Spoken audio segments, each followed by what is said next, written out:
आज हम पढ़ेंगे mechanism of urine filtration. Mechanism of urine filtration होता क्या है?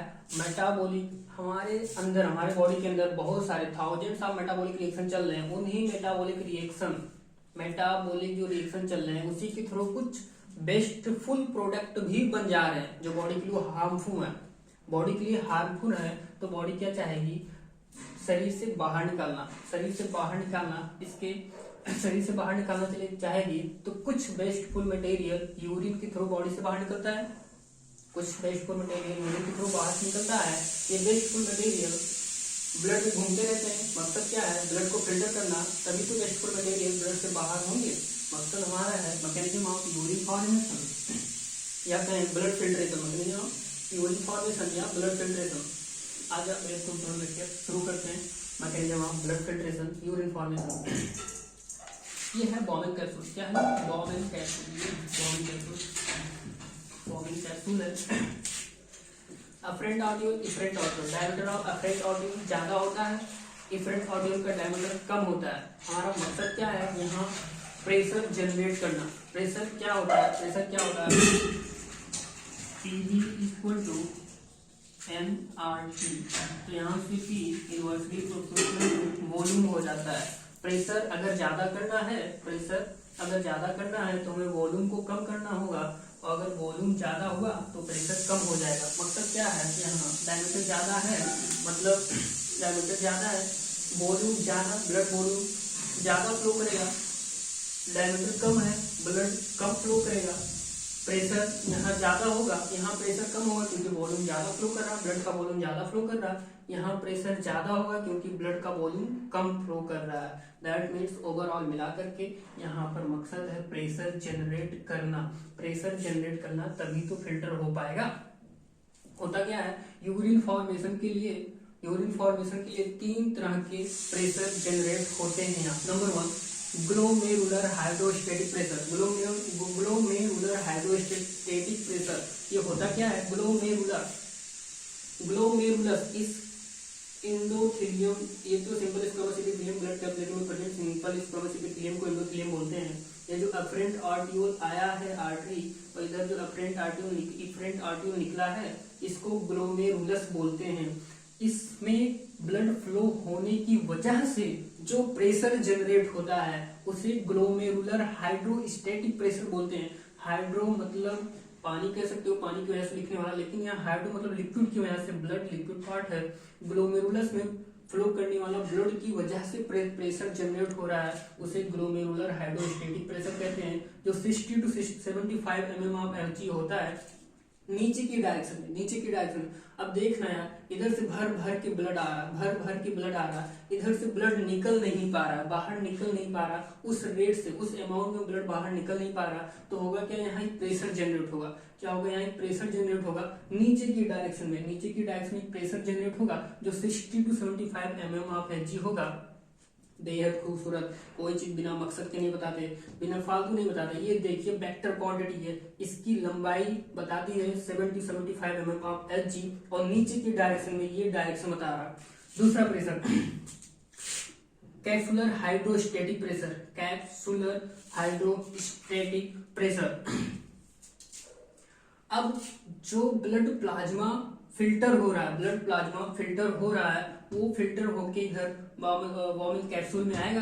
जब ये फिल्टर होके बॉमेन कैप्सूल में आएगा तो ये कुछ प्रेशर लगाएगा अब ऊपर डायरेक्शन में। मतलब ये खुद तो छन गया और दूसरों को छनने नहीं दे रहा, मतलब अपना तो छन के आ गया और दूसरों को अपोज कर रहा है, छनने नहीं दे रहा। इसका क्या मतलब?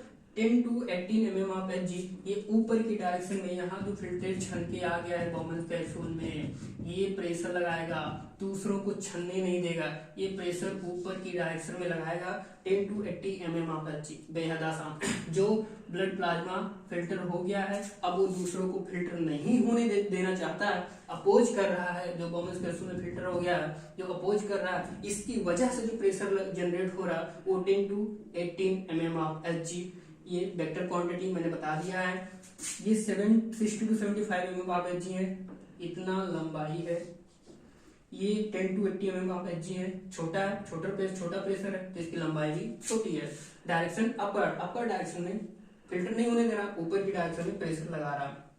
तीसरा प्रेशर जो यूरिन फॉर्मेशन के लिए इंपॉर्टेंट है, colloidal osmotic pressure. Blood plasma में कुछ प्रोटीन प्रेजेंट होते हैं। बेसिकली प्रोटीन माइक्रोमोलिक्यूल है तो होता क्या है, माइक्रोमोलिक्यूल है, खुद तो छनेंगे नहीं है, छोटे फिल्ट्रेशन स्लिट्स होते हैं, पोर्स होते हैं, इनके थ्रू जो माइक्रोमोलिक्यूल होते हैं, वही छन पाते हैं।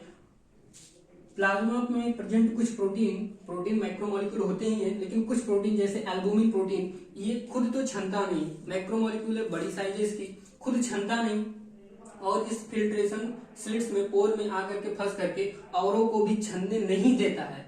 खुद तो छनता नहीं, औरों को भी छनने नहीं दे रहा। इसकी वजह से जो प्रेशर लग रहा है वो 30 to 32 mm of Hg।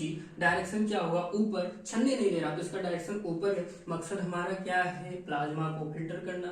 Plasma को फिल्टर करने के लिए प्रेशर नीचे लगना चाहिए, इसलिए 60 to 75 mm of Hg pressure नीचे लग रहा है। दो फैक्टर ऐसे हैं जो मिल करके प्लाज्मा को छनने नहीं देना चाहते। जो फिल्ट्रेट, इसे फिल्ट्रेट बोलते हैं, जो ब्लड प्लाज्मा फिल्टर हो गया उसे फिल्ट्रेट बोलते हैं। ये फिल्ट्रेट औरों को छनने नहीं दे रहा, इसकी वजह से जो प्रेशर अपर डायरेक्शन में लग रहा है वो 10 to 18 mm ऑफ Hg है। Colloidal osmotic pressure, blood plasma में कुछ ऐसे प्रोटीन भी प्रेजेंट है, प्रोटीन माइक्रोमोलिक्यूल होते हैं, वो खुद तो छनते नहीं, औरों को भी अपोज करते हैं, छनने नहीं देते, उसकी वजह से जो प्रेशर जनरेट हो रहा है 30 to 32 mm of Hg upper direction में। अच्छा पहले तो चलो देखते हैं नेट इफेक्टिव फिल्ट्रेशन क्या होता है। नेट इफेक्टिव फिल्ट्रेशन प्रेशर क्या होता है, क्योंकि मकसद क्या है, ब्लड को फिल्टर करना, यूरिन को फॉर्म करना है, इसके लिए हमें प्रेशर चाहिए डाउनवर्ड डायरेक्शन में, तभी तो ब्लड का फिल्ट्रेशन होगा। नेट इफेक्टिव फिल्ट्रेशन मकसद क्या है, जो ऊपर से प्रेशर लग रहा है माइनस कर देंगे, नीचे से प्रेशर लग रहा है तो GHP minus CHP plus COP, glomerular hydrostatic pressure. नीचे की डायरेक्शन में लग रहा है माइनस कर दो, capillary hydrostatic pressure plus colloidal osmotic pressure, जो दोनों मिलकर ऊपर लगा रहे हैं, फाइनली आ जाएगा 60 minus 80 minus 32 10 mm of Hg आ जाएगा। और रेंज लिया जाता है 10 to 25 mm ऑफ Hg, जो रिस्पॉन्सिबल है ब्लड को फिल्टर करने के लिए, यूरिन फॉर्मेशन करने के लिए। ये ब्लड की कैपिलरी है। ब्लड की कैपिलरी में किडनी में आता है रीनल आर्टरी, किडनी में आती है, उसके कई सारे कैपिलरी बनते हैं, वहां होते हैं। ये बॉमेस कैप्सूल में आने वाला कैपिलरी है, उसका डायमीटर ज्यादा है। अफरेंट आर्टरी बोल दिया, अफरेंट मतलब आने वाला,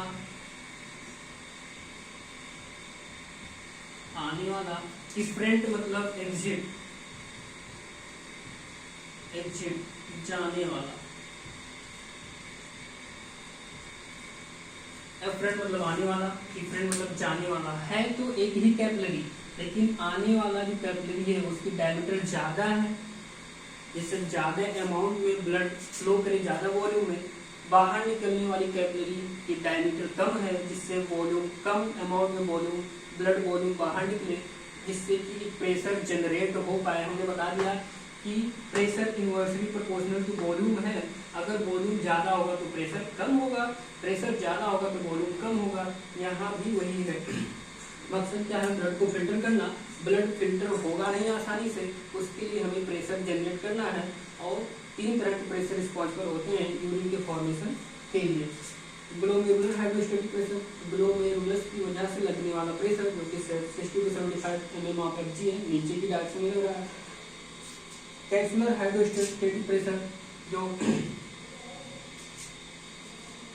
जो ब्लड प्लाज्मा यहाँ फिल्टर हो गया है, वो दूसरों को छलने नहीं दे रहा, वो ऊपर की डायरेक्शन में लगा रहा है प्रेशर, उसे कैफुलर हाइड्रोस्टेटिक प्रेशर बोलते हैं, जो 10 to 18 mm ऑफ Hg ऊपर की डायरेक्शन में लगा रहा है। Colloidal osmotic pressure, colloidal blood plasma में प्रोटीन प्रेजेंट है, जो माइक्रोमोलिक्यूल होते हैं, खुद तो छलते नहीं और दूसरों को भी नहीं छलने दे रहे हैं, तो ये अपोज कर रहे हैं, तो 30 to 32 mm of Hg pressure ऊपर की डायरेक्शन में लगा रहे हैं। Overall net effective filtration pressure जो हो रहा है GHP minus CHP plus COP आ रहा है 10 to 25 mm ऑफ Hg। ये तो हुआ जो प्रेशर रिस्पॉन्सिबल थे यूरिन को फिल्टर करने के लिए। आगे हम देखते हैं कि कितना यूरिन फिल्टर हो रहा, कितने समय में, कितने टाइम में।